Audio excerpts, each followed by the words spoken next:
Oh my gosh. What an awesome conversation. I'm so excited for you guys to listen in on all things Enneagram. And also, I love the way that we kind of framed this episode where we got to talk about the Enneagram and how it relates to healing trauma. Because I think a lot of times, people are like, oh, the Enneagram, like, cool. It's like, a personality type, kind of fun to learn about and then, just move on. But we talked about how to actually dive in and utilize your type and the types of the people around you to be able to actually be in relationship with them, and also to heal trauma and like parts of our past, that how we responded to different situations and different events in our lives might have been influenced by just like the person that we are. It might have just been influenced by the type that we are in the Enneagram. So it was really fun. What did you think? I was wondering about Enneagram, and I feel like we answered that question. Yeah. And I also love that we got into my Enneagram, your Enneagram Hads, and then Brendan's Enneagram, his wife's Enneagram. We even talked about how the Enneagram could be a tool for helping people who have received diagnoses like schizotypal and schizophrenia. Like, Yeah. what other Enneagram podcast are you guys going to listen to where that aspect of the Enneagram is explored? And you got it all here, and I had so much fun. So this has been probably one of my faves this year. Totally. And Brendan is a wealth of knowledge. And it was just so fun. Just the three of us chatting. You guys are going to love, like, you'll feel like you're just in the room with us. Yes. Are you ready to dive in? So good. Let's do it. Hi there. Welcome to another episode of Holistic Inner Balance Podcast. I'm Dr. Nicole. And I'm Happy Hadley. I am Brendan Cole. Brendan, we're so happy that you're here. You're going to talk with us about the Enneagram, and we're going to go beyond the hype, and we're going to actually look at the Enneagram from a trauma-informed lens. I'm really pumped about it. And so before we jump into all the goodies, let's learn about who Brendan is. So Brendan, can I read your bio? Absolutely. Yeah. We'll make sure that I get it right, because Brendan is pretty outstanding.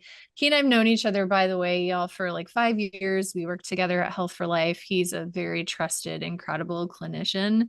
So there's like a little slide of my endorsement before we get into all of the fun brag board techies. So Brendan Cole is a therapist in Grand Rapids here in West Michigan, and he serves people both in person and telehealth. He has an extensive experience working with adults, young adults, and teens. And I want to interject too that he is amazing if you are looking to improve athleticism, athletic performance. If you just want to level that up, that is something that I personally can endorse that Brendan is awesome at. He's helped people overcome issues with athletic performance, business performance, relationship conflict, trauma, depression, anxiety, and so much more. He is trained in EMDR. We have other podcasts about that. So if you're interested in learning what this 4-letter acronym is, we've definitely got the answer for you. He also knows cognitive behavioral therapy, narrative therapy, strength-based therapy, and he helps you meet your goals. He's a dad, and he has a amazing, beautiful, brilliant partner named Libby. His daughter is Hadlee, and I just love your family so much, and I'm really glad that you're here. So thank you, Brendan. Oh, thank you. It's very good to be here.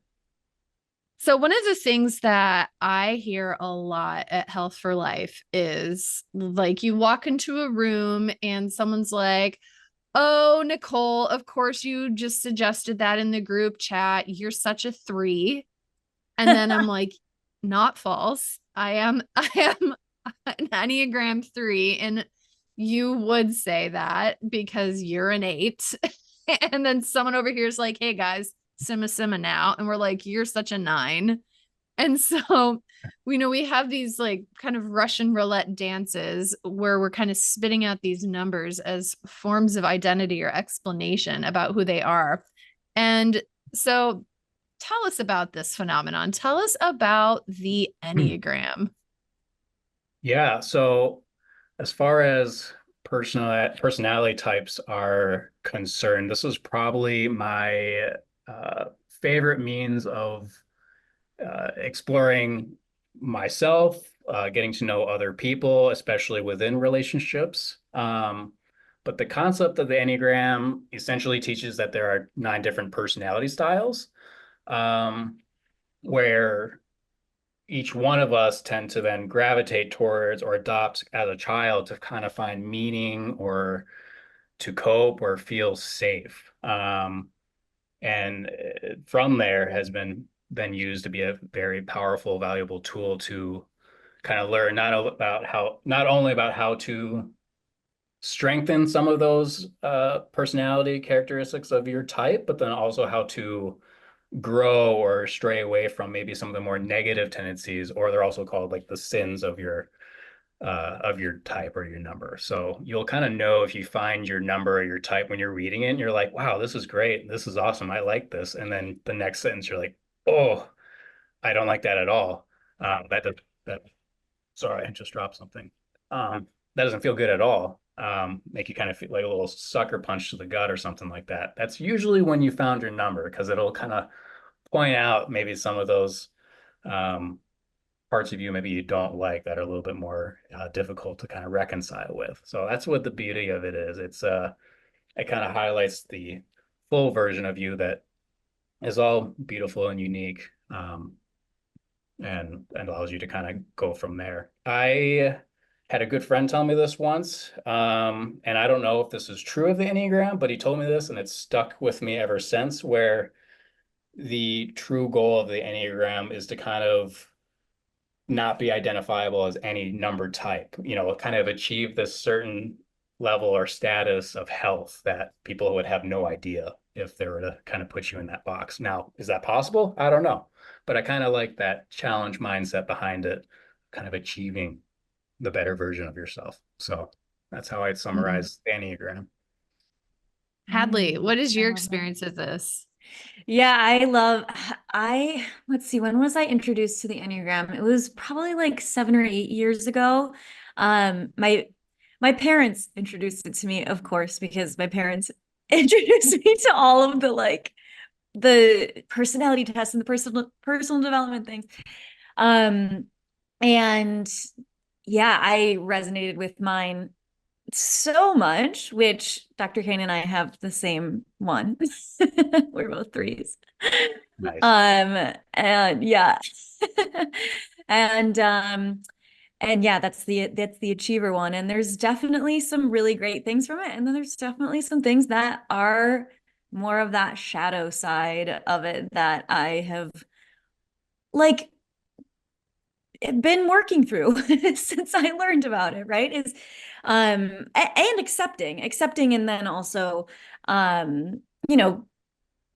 working to balance them out. Like, a lot of times we talk about the doshas in Ayurveda on this podcast, and it's about noticing our type and accepting and loving it, and being really excited about all of the strengths and stuff, and then we can do things to balance out the weaknesses and the things that maybe don't feel so good. So really excited for all of our listeners to hear more about the Enneagram. And if you don't know your Enneagram yet, I'm really excited for you to learn your type. We'll put a link for a free quiz in the show notes. So if you're listening to this and you're like, I need to know what my type is, you can definitely, it's like a 15-minute quiz. There is one that you can pay for, but I found that, especially if you're just sticking your toe in the water, that they seem to give you pretty consistent answers. What do you think, Brendan? Yeah, I would agree. A lot of reading material too. You can kind of read on each one as well. So yeah, quick quizzes and lots of reading to learn about all of them and kind of, explore more of that. Right. And you can kind of read through and be like, this is the one I resonate with. You don't have to necessarily take the quiz. It's like, this is just which one I resonate with. It's not like determined by the quiz itself. Well, I'm kind of curious about the nuance in when you take the quiz and your ego state. So we've talked about on this podcast internal family, internal family and ego state and parts of ourselves. And I'm kind of curious about this is a little bit more like just like went for it, probably should do a flyby, and Brendan, you can kind of teach us about it in general. But then I'm super curious about like, okay, so if I'm in a particular activated ego state and this particular family system is more my 12-year-old, and then when I was 12, I dealt with stress in this fundamental way, and I dealt with trauma in this fundamental way, or my biggest fear at this age was this way, versus like if I'm like feeling really happy and in love and supported and I just got an award, would I answer that from a different ego state with a different number? And then if that's the case, then is there a value of the identification of being a number, or are we really a composite of numbers that tend to ebb and flow throughout time? So there's the baton, Brendan. We're running a relay race. I just passed you the baton. What do you got? Nice. Well, first off, I forgot to mention I am a 7 wing 8. So I am the enthusiast. With the wing 8, the 8's a challenger, which we'll get more into. 8 is one of my favorite numbers, not because I'm a wing it, but actually because I feared 8s the most. And then Same. yeah, I've learned that they are like one of the most misunderstood numbers. So, and then I married an 8. My wife's an 8. I was like, how does that happen? Actually, when I learned she was an 8, I was like, oh gosh, get out. This is terrifying, right? But got to really learn the true intricacies of an 8 and the beauty behind it. But yeah, when finding out your number and learning about it, it can definitely change through time. Like I said before, it can manifest at an early age, and depending on what has happened or what's resolved or unresolved, it can continue to persist and represent different numbers or types. Knowing where you're at too, you can maybe think you're a number 2, for example, right? And that is a different number when you're on health. So when you look at the Enneagram, to kind of be more specific with what I mean by that, you'll pick your number and it'll kind of explain to you what numbers and qualities you tend to kind of go towards in health or when you're in stress or growth or stress. That's what I mean. And so a lot of people could be mistyped when they're in a state of stress or a state of unresolved trauma or things like that. And you can also find yourself changing over time when you've outgrown things or matured or left the house that was maybe a more stressful environment. So yeah, your Enneagram can definitely change, and being open to that change, I would say, is very important in that process. Now there's this fine line we get to ride between making it your full personality versus completely avoiding or keeping yourself out of it. But we'll be able to touch on that in a little bit, I believe. So I'm curious about the different types and how we even arrived at the concept of the Enneagram and the different types. And I know that, and correct me if I'm wrong, but as I recall, the Enneagram was created to help us understand the ways that we respond to adversity, stress, and trauma in our lives. And that by looking at these patterns of responses, they've kind of created 9 main different categories. And so can you tell me if that's correct, or provide the Yes. nuance to that and kind of tell us more? Yeah. Well, a lot of what you'll read about the Enneagram will kind of show your motivations by fear and desire, but they'll kind of say that they're also one of the same, where if you don't have that desire, you're going to be stuck in a state of fear, or you're almost afraid of not having that core need met in some way, or that desire met. So yeah, so I guess as far as each of the numbers, right, like we'll kind of go right into it. Yes. So 1, the reformer, um, the core needs of the 1 would be more of to be good or to be right. So that's like, to achieve that would be the ultimate goal for a 1. If they achieve that, they're like, that's where I'm at.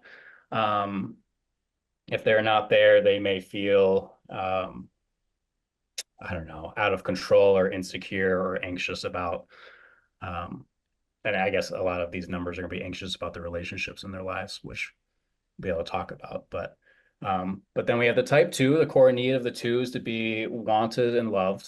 We have the type 3 being valuable, being admired. We have a type 4. This one I always had a hard time with. The type 4, I always think of like they want to distinguish themselves or be like authentic or different than everyone else and like define or distinguish themselves as such. I actually don't know a whole lot of 4s. So if, any listeners kind of tap into that or have their input on that, I'd be curious as well. I have a But the four Yeah, wing. DM us. Yeah. You're a 4-wing. Yeah. Oh. Yeah, I I like know to be at least I'm different. not 4s. Yeah. Interesting. Yeah. I'm a 2-wing. You're a Okay. 2-wing. Mhm. That's so predictable, Hadley. You always want to help everybody.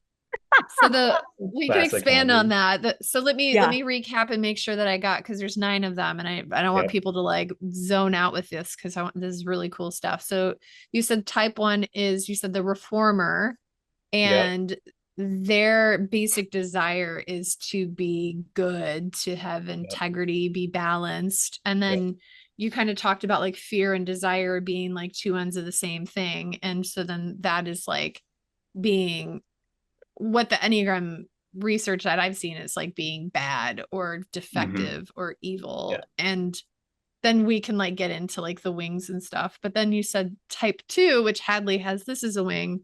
This is the helper. We see this a lot in the healthcare profession is, the desire is to be loved, to, if they go to the 1 wing, so you have a 2, and on the right side, you may have a 1, and then on the left side, you may have the host of the achiever. But there's this desire of being loved, and the fear of the helper is like, I'm not lovable. Yep. And then the 3, which Hadley and I both identify as like, my value comes from what I achieve. And if I don't achieve and I'm not valuable, then I am worthless. Mm-hmm.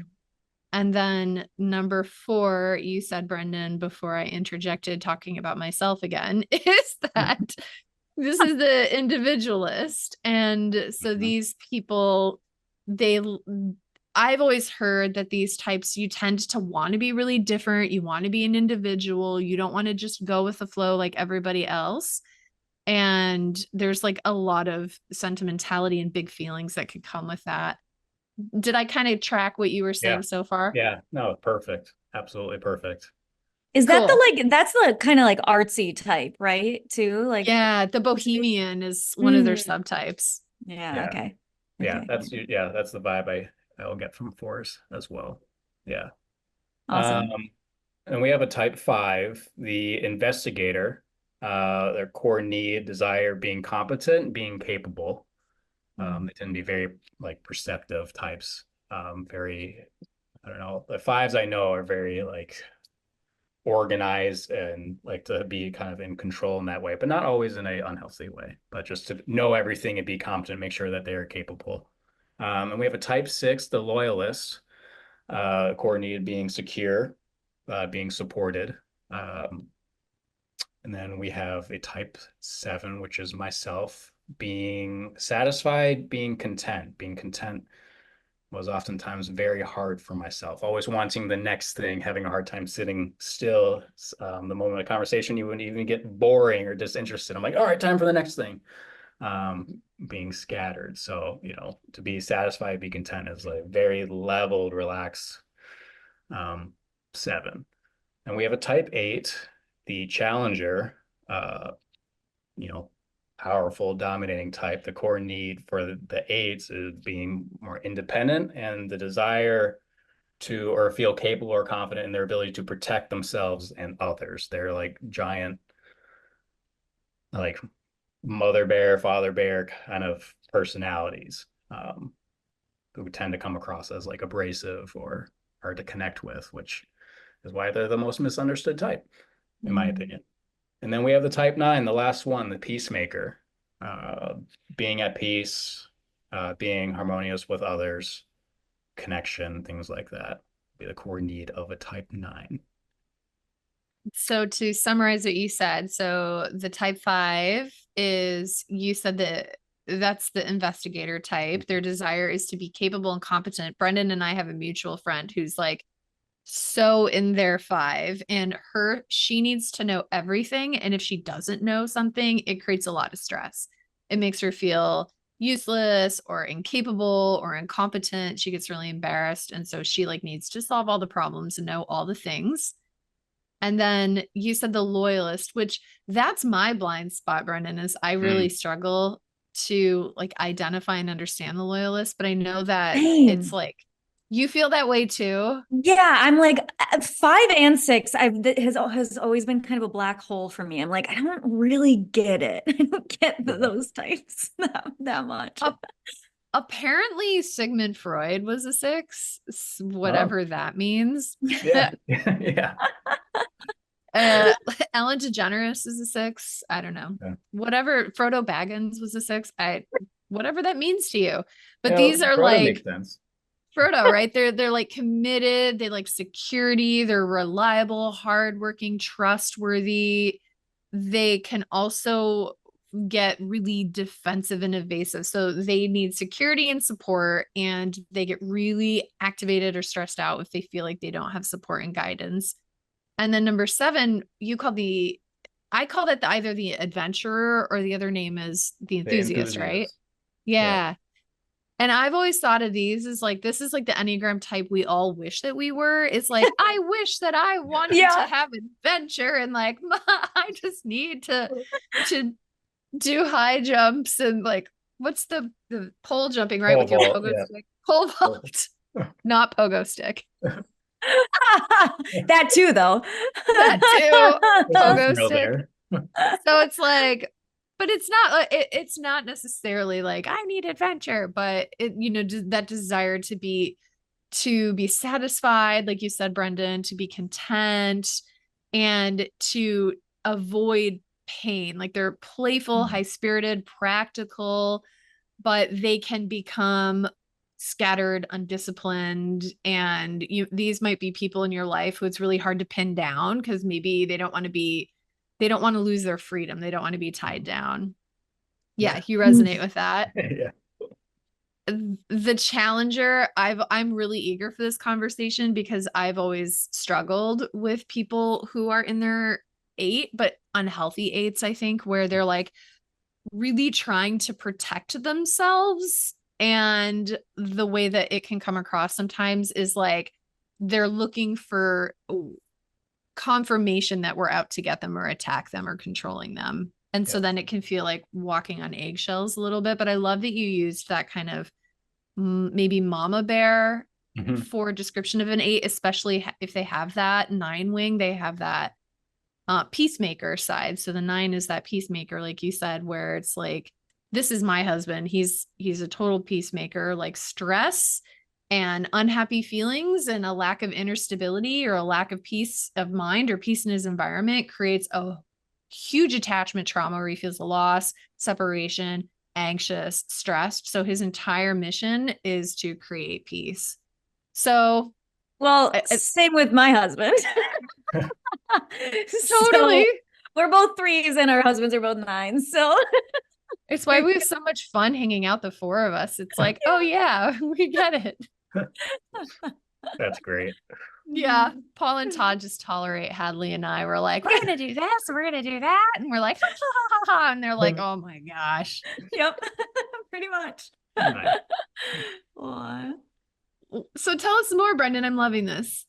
Yeah, you had me thinking there for a second. I kind of looked at some old wedding pictures recently, and all my groomsmen are either a 9 or a wing 9. And I was like, interesting. Why is that? Where from my own life or development did I feel drawn in that direction? Like that peace, and maybe, I don't know, some of the calm or stability that some of them provided. I don't know. But that had me kind of thinking about that a little bit. But yeah, I think so. Kind of not really pivoting a little bit, but kind of going into the trauma-informed lens. I love the Enneagram as a source or resource for people to use in the process of healing, but not as the like foundational like intervention or the reason behind like we go deeper or why they're healing in any way or form, because you kind of need you need more than that. And I word it like that because people can put their full identity in their number, and it could actually cause more harm than good. It eliminates growth. They put themselves in boxes. They can put other people in boxes. And that's something we definitely want to be careful about, which is, I think, also why I like the approach of trying to be unidentifiable as any number, right? Because you're trying to, but you can take a lot of pride in your number, right? There's a lot of beauty in each of our numbers. And so navigating that for yourself is why I love implementing it into a trauma-informed approach, because it has helped people feel so validated on a very deep, almost like childlike manner, because for this entire time, they may have felt like they were, crazy or defective or something like that. And then they read their number and they're like, oh, this is actually okay, or this is normal. And this is a result of an experience I had and where I went to cope or feel safe, right? And they can kind of almost pick up where the number leaves them at and then go from there. Use it kind of as like a sounding board or reference point. And it's different, right? People, children can have almost like the same experience, but react differently. Like an Enneagram 1 child who felt heavily criticized by both or one or both parental figures may have experienced self-judgment as a child, whereas the Enneagram 8 may have experienced betrayal, right? And so they're able to kind of, again, like in their timeline of life, pin where they were at or where they learned something like that, and then start healing from some of those old wounds. Again, using the other trauma interventions that are out there, and then this as like a reference point, of course. Can I interject with this? So to kind of recap what you're saying is that the Enneagram can be a therapeutic tool for understanding ourselves, understanding our trauma, understanding how we experience stress and how we cope. And it's important to be mindful to not use it as a bypass, where that's kind of what I was jesting about in the very beginning of like, oh, you're such a blank, you're such a 3, or you're such a 5, where we identify. And it's like, well, I'm never going to stop doing X, Y, and Z because that's just who I am. And you're encouraging us from a trauma-informed lens. Say we offer radical empathy and clarity as to why you may think, feel, and behave in certain ways. And then we can use the strategies with a greater sense of understanding to create opportunities for healing, right? Is that kind of, am I tracking? Yeah, perfectly. Yeah, I think I think that is the tendency for us with any system, like with like astrology, it's like, oh yeah, sorry, I was like so mean to you. I'm an Aries. So like, what do you expect? Or like, like, oh, sorry about this. Like I'm a, whatever. And yeah, that can bypass the actual learning, the learning experience and what we can move through instead there. And I love that you are talking about how I think a lot of times when we think about trauma, we think that, oh, well, something happened and that caused this response in me. But I love how you're saying, well, actually with having the Enneagram as a tool, it shows us how we might have responded to something, that it's not just a cause and effect. Like this happened to me, this traumatic thing happened to me, and so therefore I responded in this way. But really it's like there can be the same cause and a different effect based on kind of who we are, what we were just like born as, even conditioning and stuff contributing to that. But it doesn't have to be. And I think it's a really great explanation of why people respond in different ways to different traumas. And why people, respond to maybe something that was like absolutely devastating for one person didn't affect the other person as much, or just affected them in a different way that seems like it didn't affect them as much, but Right. it did, it just in a different manner because of their type. Yeah. Yeah. Yeah. Love that too. Yeah, I think it highlights the responsibility each of us have, right? The Enneagram is like a proactive tool, right? It's something to be more, maybe even more specific with how you can take responsibility now that you kind of have a framework of how you work or how some of your tendencies work, or the ones that you align with at least. So it's a proactive approach, and again, the responsibility I would say is that key word there, which I love, taking responsibility for your how you cope or your tendencies, your behaviors, and all that. Yeah, so I love that. Totally. The next part of looking at this from a trauma-informed lens to kind of move forward and learn more about what you were introducing is that there's growth and then there's stress. Mhm. And so can you teach us a little bit about that?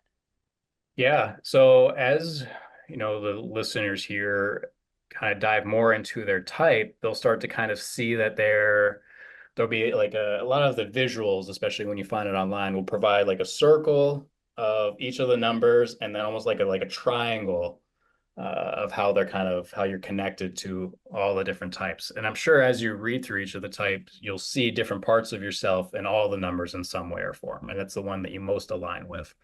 Um, and so, I mean, if we were to start with, we'll just go with eight, because we're gonna have fun with the eight today, I think. So, and we'll talk more about each of the numbers because it can kind of get a little confusing. But you have the eight Enneagram type, and an eight that is in a place of growth, okay, or moving towards growth, are going to kind of resemble more of the strengths or positives of like a two, of like a type two. And a type two are like, they're, when I think of a two, I think of them almost like behind the scenes constantly. They're like very caring and they're proactive in how they are helping and doing things for their friends, family members, sometimes at the expense of themselves, which isn't always good, but are very selfless and very intentional too. But then in stress, we'll find them like eights will find themselves like at a five, more of like the negative sides or the faults of five. I'm trying to find a different word for that. I mean, we all have faults, but um, where they can almost find more the abrasiveness or lashing out, or which could be different for a different number, which is again why eights I think are the most misunderstood.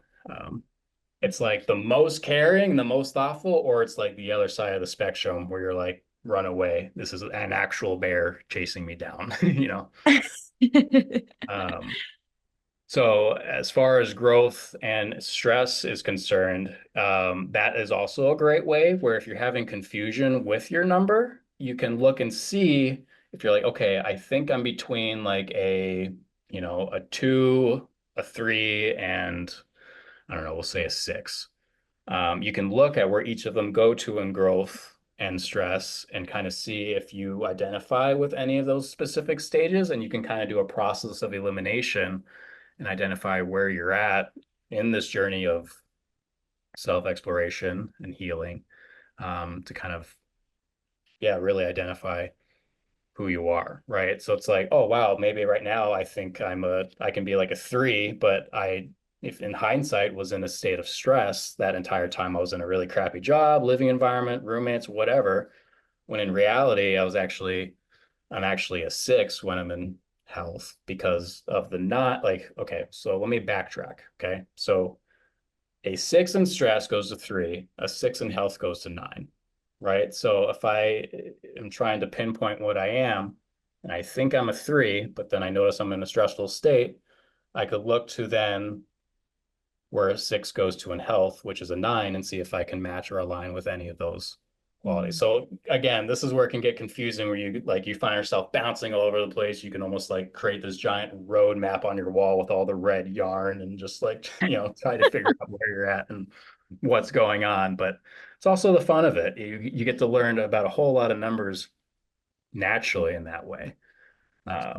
I highly recommend pulling up a picture of this because I just pulled up a picture and it just makes so much more sense when you have the just literally Google Enneagram and you'll see there's like a circle and it with all of the numbers around it and then all of the lines that go to the different numbers. You'll understand so much more of what we're talking about. Yep.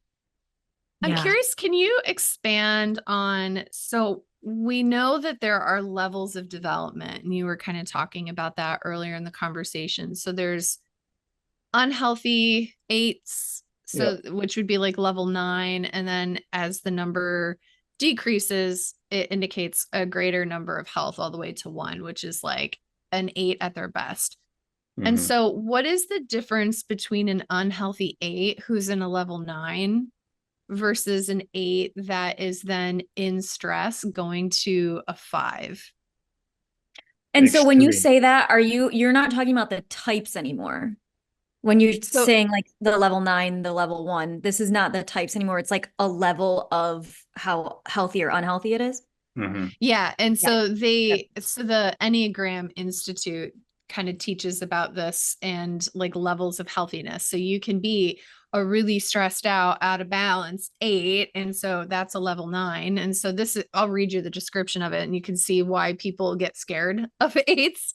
Is that this is what the Enneagram Institute says is, in a level 9, if they get in danger, they may brutally destroy everything that has not conformed to their will rather than surrender to anyone else. They're vengeful, barbaric, murderous. They have sociopathic tendencies, generally corresponds to antisocial personality disorder. And so like that's like the greatest amount of instability that we see in a type 8 versus like a healthy 8 at their best. It says the level 1 is they become self-restrained, magnanimous, merciful, forbearing. They master their self through self-surrender to a higher authority. They're courageous. They are willing to put themselves in serious jeopardy to achieve their vision and have a lasting influence. Historical greatness, true heroism. So that's like 2 ends of the spectrum of an 8 and then everything in between. And so, we all probably ebb and flow along the spectrum of our Enneagram type. And so what I'm curious about, Brendan, is how do you explain that? So if someone is like a level 9 type 8, but then they go to a 5 in stress, what does that mean? And if you don't know the answer to that question, it's totally fine. I know that's like a very woo question. That's what I do. Yeah, no, it's all good. Well, an 8, I mean, as far as sticking to the 8 theme, if they're at a 9, I don't know if there really is anything I could do at that stage until they figure that out themselves or have that reason for it. But knowing more about them, I guess, and I think we'll touch into this a little bit as far as how to integrate relationship dynamics, if, you have an 8 in your life or something like that. But the going to a 5 in stress aligns with the 8 so well because an 8's desire is to be so, I don't know, like capable the last thing an 8 wants to feel is helpless, for example. The last thing, absolutely, right? And so, but because this 8 there's such a strong type, instead of owning up to this feelings of helplessness, I kind of like to think of like an animal backed into a corner, right? What's it going to do? It's going to fight. It's going to lash out. It's going to block off those feelings or emotions and kind of put on this more tough exterior, this tough front, be more abrasive to protect themselves, right? So, that's where, when you think of like a 5 going into stress, it's the basic fear of a 5 on its own is already to be incapable, right? We talked about our mutual friend that's a 5, right? One needing to know everything, needing to be competent, right? And so helplessness is one of those terms used to describe a 5, or a basic fear of a 5 at least. And that's one of the last things an 8 needs or wants to experience in that regard. And when it gets so bad, right, it can then manifest into like a, personality disorder, right? Because it's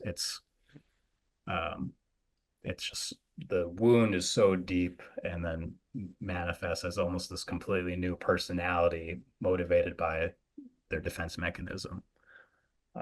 What a compassionate way of approaching severe mental illness symptoms. And so I looked at 5, and so we have the same kind of scaling. We have level 9 is at their worst and level 1 is at their best. And so if we just like look at kind of somewhere towards the unhealthy level, so if we look at a level 6, so we're a type 5, pretty unhealthy. As you were saying, Brendan, is they can take an antagonistic stance toward anything that would interfere with their inner world and personal vision. They can become provocative and abrasive with extreme and radical views, cynical and argumentative, which sounds quite a lot in theme with what I was just reading about the 8, where it can then, if it gets even more severe, a 5 at a level 9, like the least healthy a 5 could be, is they may engage in self-harm or have a psychotic break, be explosively self-destructive. And we see this in more of a schizotypal or schizoid or schizophrenic type overtone. And so if we were to look at somebody who's coming in and they're psychotic and they're aggressive and they're engaging in these very antisocial patterns, if we were instead be like, oh man, you satisfy the criteria for schizotypal personality disorder, and we're going to suppress you as much as possible, is what would the implication be if we were able to see, okay, this may be a level 9 5 stress of a type 8, and look at the basic need of that person. Yes. And then use the strategies that we have outlined for the type 8 in combination with the strategies for the type 8 that is in stress to a 5, and then actually help that person heal. That's I think the trauma-informed implication that you're touching on. Yes. I love the relationship approach. And again, so to the website that you were talking about for the viewers, Enneagram Institute, will actually provide you links you can click on where, okay, I'm a wing, or I'm a Enneagram 7. What does that look like if I was in a relationship with someone who is a 1 through 9, whichever one, right? You learn that your partner is a 1. You get to click on that one. You kind of get to see like, oh, how do we complement each other? How maybe we don't complement each other. I'm pretty sure there's a section for like potential like avenues of stress or potential like problem areas, which is great to read on. But yeah, from that trauma-informed lens, it's again, I like the word proactive here, because we're not putting anyone in boxes here, and it allows you to walk alongside them in their journey to achieve whatever they're trying to achieve, within their story. And knowing that, knowing where they're at, knowing their number, them knowing your number, can be just such a valuable tool to provide whatever need that is, right? It's you think of love languages, right? If my wife's love languages are different than mine, and I'm serving her in a way that I want to be loved, right? I'm doing the right things, but it's not her love languages. So how good is it, right? Sure, she can appreciate it, but I'm not necessarily meeting her needs. So knowing what these numbers are allows you to then put those efforts that are inherently good, but funnel it into whatever that specific number is with whoever you're working with or in a relationship with. Right. I love that it's example. Oh yeah, go ahead. Oh no, I want to hear what you were going to say first, and then I'll give the example. I love that it gives us, there's like the personality type part of it, but it also is like, but these are what your needs are as this type. Like this is what you need in order to feel loved and, I always call it like in balance, because that's kind of my Ayurvedic lens. But this is how this is what you need to basically feel good. And then we can look at that from a lens of like relationship and be like, this is what my partner needs to feel good, to feel safe, whatever the need actually is. I want to provide that for them. And then, you can communicate your needs as well based on your type. Not that we put ourselves completely in a box, but it's a really great tool for being able to communicate our needs and to acknowledge the needs of our partners and just friends, people that we're in relationship with. Yeah. Yeah. And as a clinician, I've used the Enneagram quite a lot to help me create mindfulness strategies and self-help techniques for my clients that feel much more specific and useful, as opposed to just sort of the general things you're going to get out of a CBT workbook. And so here's the example I wanted to share of a way that you can support personal growth for somebody who is in their type 8 Enneagram. It's just the first one that's on the Enneagram Institute website. So it writes, it goes against the grain, but act with self-restraint. You show true power when you forbear from asserting your will with others, even when you could. Your real power lies in your ability to inspire and uplift people.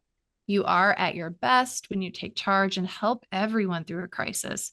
Few will take advantage of you when you are caring, and you will do more to secure loyalty and devotion of others by showing the greatness of your heart than you could ever by displays of raw power. I love that. Yeah. Very powerful. So good. Yeah. I like sharing the story related to my wife and learning more about the Enneagram and the 8 and how if an 8's vulnerable with you, it is huge. It is bigger than, any other number in my opinion. If you realize they're vulnerable with you, you're like, oh wow, this is very serious, right? This is a big deal. And then the other side too, if you like, one of my good guy friends is an 8 and he loves the banter, right? He loves that abrasive banter, but it's fun. He wants you to be a part of it, right? And he's like, he'll know that you're in or you're going to be connected with him if you dish it back, right? He'll lay out the most, especially playing sports, like there's a well-crafted insult and all he wants is you to play, right? He wants you to dish it back. And then that's how you kind of foster that close connection there. But, with my wife, right, think of me as a 7, just always going, always looking for the next thing. I would go open a bag of chips, eat the chips, fold them back up, throw them in the drawer, do this again every couple hours, right? And my wife came up and she's like, hey, can you put a clip on the bag of chips when you're done using them? Right. And immediately I was just like, well, I'm going to finish them by the end of the day anyway. Like in my head, I was like, and inside I was like, I'm not doing anything wrong. Like I'm just going to eat these. That was my argument. That was my justification. But in that moment, I kind of realized my wife has an 8. This was like she was being vulnerable and coming to me to ask me about something that was very simple, right? And how I respond here was going to dictate a lot of how our conversations were going to be handled moving forward, right? And then I really sat there and I was like, a clip for a bag of chips isn't really that big of a deal, right? But it's much bigger than the chip clip bag. It's really hard to say. And more so about what that conversation represented, right? And it was an act of vulnerability. And I was like, I can do that for you, right? It's not that big of a deal. But noticing my own reactions behind it, my own justifications, and then being able to change it based off who that person I was interacting with was huge. And that could be huge for you and learning about those people in your life and how you respond and engage. Well, let's talk about the basic fear of type 7. It's to be deprived and be in pain. And so you're like, I want to eat these chips, and it's so many more steps to have to fold it up and clip it. Yep. And I don't want to be deprived of the pleasure of just having the convenience. I could just walk over, stick my hand in, chomp some chips and walk away, so that you can meet that desire to feel content and satisfied. And so what I love about this story is that you're acknowledging that need within yourself. You know about that need. And you also know about her and her needs. And you chose to show her love and care and compassion without compromising yourself by putting a clip on the chips and not making something more into it. It's not as though you were being deprived of something like really fundamental, like you picked your battle, right? Yeah. I can still get the chips. There's one extra step and it's well within my means. Yeah, I'm capable of doing that, right? I love that. Yeah. So if she had asked you something that, was actually depriving you of like a more fundamental need, then it becomes another conversation where it's like, well, these are my needs, these are your needs, and now we can go deeper in that. So I love that. 100%. Yeah. Like if she was like, you can't go to jujitsu anymore because I have a book club I want to go to during jujitsu. Yeah. No, that would be a conversation. Yeah. Yeah. Yeah. Hadlee, he's like a jujitsu king. He's so good. Oh my gosh, amazing. I should Fun connect you with Brendan my fact. husband. He loves like he hasn't done jujitsu, but he loves he's done capoeira and some different like types of martial arts and stuff. Oh, that's awesome. Yeah. That would be fun to connect in that regard. Yeah. I love jujitsu. Yeah. Yeah. So before we run out of time here, we touched on this, but I don't feel like we covered the wings in as much detail as I was hoping. Mhm. And so what the heck is an Enneagram wing and how is it relevant? Yeah. So how to best describe that? I think I almost word it differently each time I describe it to someone. And I kind of try to simplify it as far as explaining it initially, so people don't get stuck. I'm like, what am I, a 2-wing 8? I'm like, no, that's not how it works. Your wing will be on either side of your number. So you don't have to go super far in exploring, more of that. But so when I think of your wing, it's kind of more of like subcategories that you align with. And again, so it's going to be either or. So I'm a 7-wing 8. I could have been a 7-wing 8 or a 7-wing 6. And you can kind of explore more of what your wing is by doing some of the same things you did to find a number, by exploring the growth, exploring the stress. And there's usually enough examples or specific character traits that will make that part easier for you. And honestly, I had a hard time figuring out what my wife was an 8 because her wing 9, for example, was so strong, right? So she was she's like silently strong. I'm like, I think you're a 9. She's like, no. I'm like, okay. Whereas, 8s that are a 7-wing, right? 8-wing 7, have that strong personality of an 8, but then that like high energy of a 7 as well. So you'll know they're there, they're in the room kind of thing. So those are fun to kind of like, I look at it as like you have your number and then you're almost armed with like some sub characteristics or qualities of yourself in addition to that you can kind of use to further understand yourself and others in that regard. So does everybody have a wing? Everyone has, I would say, everyone has a wing. Yeah, I'd say everyone has a wing. And it's only on one side of like it's only from like your number. So I'm a 3, and so it would only be a 2 or a 4. Yes. Correct. Is that right? I always thought I had balanced wings. Oh, yeah. Okay. So that would be outside of even my scope. I guess the percentage of that makes sense, right? Maybe you like lean, like if you're feeling real good, or you'll lean towards one wing versus the other, versus maybe one in stress. Or if you, like you said, balance, you pull from both sides. I want to explore more of that. I haven't. I got stuck in if you're either one or the other, but I don't necessarily think that is 100% right either. If somebody who's listening to this, let us know, weigh in. What do you think? Maybe I just want to have, I'm like Mortal Kombat, and I got like this skill over here and that skill over here. So I'm like a 3, and then I got my helper side, and then I got my 4. Like I like to be different. I have a pair of parachute pants, I was talking about earlier at lunch today about how I'm going to wear those out tonight. They're super cute. I've seen them. Are those your green ones? Do I have multiple pairs of parachute pants? They're like shiny silver. I wore them on okay. David Bowie night. Nice. Love that. Yeah. Love that.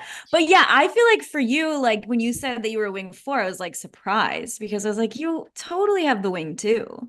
So yeah, I feel like great value from being able to feel useful caring for people. But I also, when I take the quiz, I know the 4 questions in there. I'm like, ooh, this is a 4 question, and I want it because I want to be different, which is such a 4, just such a 4 thing to say. Yeah. Yeah. I always retake it because I'm like, I just want to be a 4. I don't want to be a 3. Funny. But I can be whoever I want to be, regardless of what the quiz says, I think. I would agree with that. Yeah. I Yeah. think now that you say that too, if so I am a 7 wing 8. When I notice that maybe I'm more stressed or even anxious, right? It's like a 6 are like known as the loyalist, but also known to be more anxious in regards to, well, safety specifically. So the people that are in their lives, finances, things like that, those rise right to the surface. If overwhelmed or starting to feel burnt out or stressed, it's all about like who's in my life, who am I going to hang out with, who's with me, right? And I'll start to kind of focus on those things. So now that you say that, I kind of noticed that, yeah, maybe you can fluctuate and pull from each side, but maybe I'm just more dominant as like a 7 wing I 8. always thought that you were a 7 with a 6 wing, the entertainer. Yeah, But I can see that. what do I know? Maybe I'm I just definitely find you. wing 2. I like only because I am so not a wing 4. Like I am so not the like creative, artsy, like wanting to be different. Like I just want to achieve. Yeah. Yeah. So, You're for sure. So an Enneagram 3 with the 2 wing, they call that the charmer.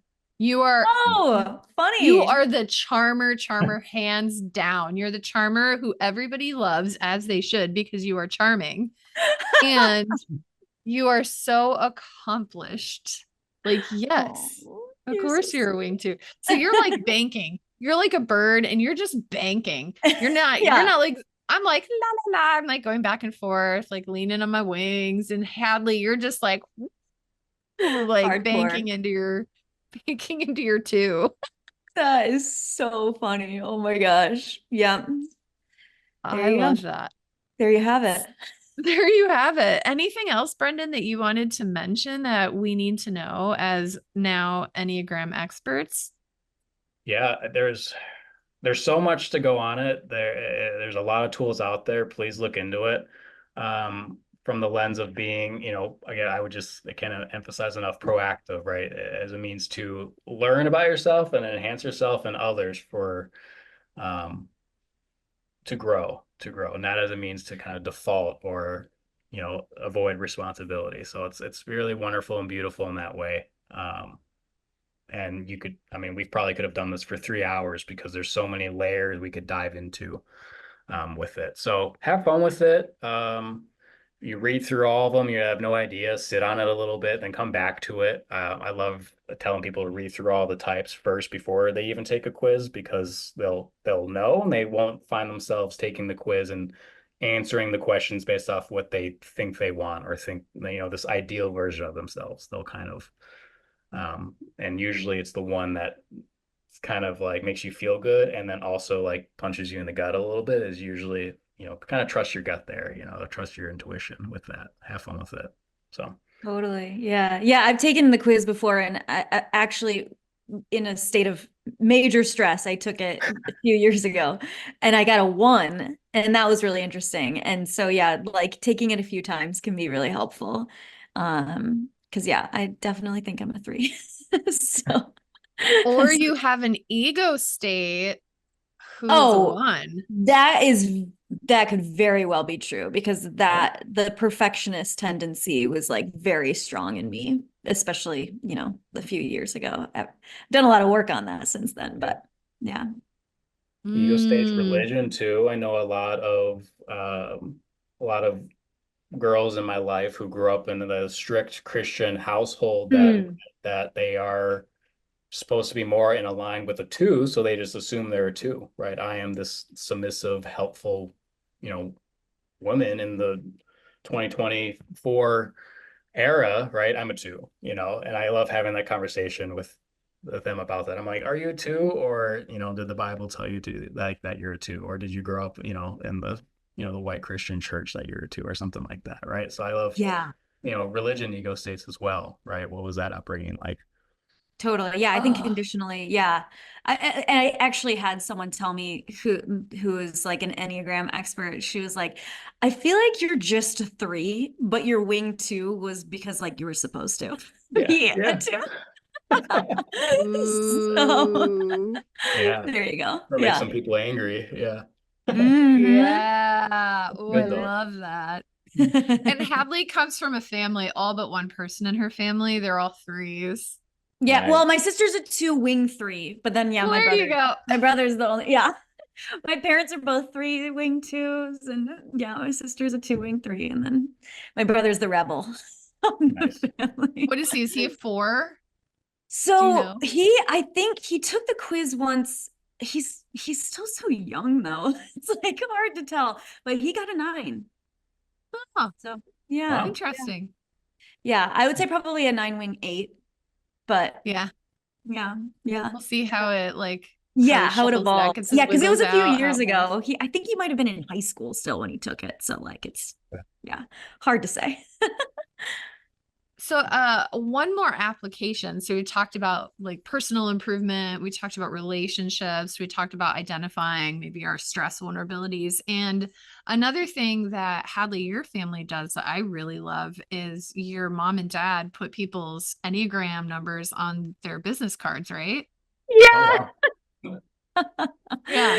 Yeah, my dad has a mortgage business, and they it's super helpful because with all of his employees and everything, like they all know each other's Enneagram, and so they know how to communicate with each other. It's really, really a cool tool for being able to interact with each other, not just in your like your home life and in your like friendships and stuff, but in your career as well, in your the corporate world. It can be really, really helpful too. Yeah. I I love like that. that. Yeah. Yeah. So cute. Yeah, So that's really cool. Brendan, if people want to connect with you more, what is your favorite way to be connected with? Someone hears this episode and they're like, oh my gosh, I want to learn from Brendan. Yeah, email. Yeah, my email's always on. Maybe I should set a boundary with that, but I always have it on. So I don't want to miss anything, right? I think that's just a 7. I am like always ready. Uh, FOMO. yeah, exactly. Right. So I'm always like, what's next? Who's going? So, email is great. I'll respond. Um, like And to we'll learn. put that address in the show notes in case it changes over time so that we don't have it like being one email that you say in the recording and then like in a year you change it. So Sure. yeah, Yeah. we'll include that in the show notes. So for sure, reach out to him. And Brendan, love this conversation. An hour went by like in the snap of a finger. So thank you Sure. for your wisdom. That was so great. Yeah. Thank you for having me. Yeah, I had a lot of fun. Yeah, I love talking about this stuff. So, yeah, no, it was Yeah. wonderful. It was wonderful to meet you, Hadley. So great to meet you. Yeah, I'm glad to be connected. Thank you so much. And for all of our listeners, I hope that you really enjoyed, and I hope that this kind of lights a little spark for you to learn more about the Enneagram and how you can use it in a really proactive way, and in a way that serves you and the people around you. Yay. All right, all. We'll see you next time. Bye.